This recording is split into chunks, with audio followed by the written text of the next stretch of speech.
ಮಾತಾಡಿವೆ ಭಾವನೆ ಬಾಕಿ ಇವೆ.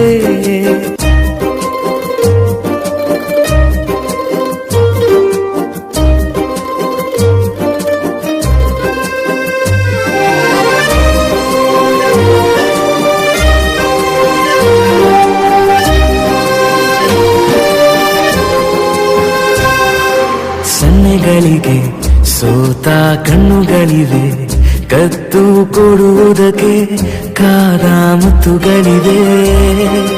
ಬೆರಳುಗಳು ಸ್ಪರ್ಶ ಬಯಸುತ್ತಿವೆ, ಮನದ ಒಳಗೊಳಗೆ ಎಷ್ಟೋ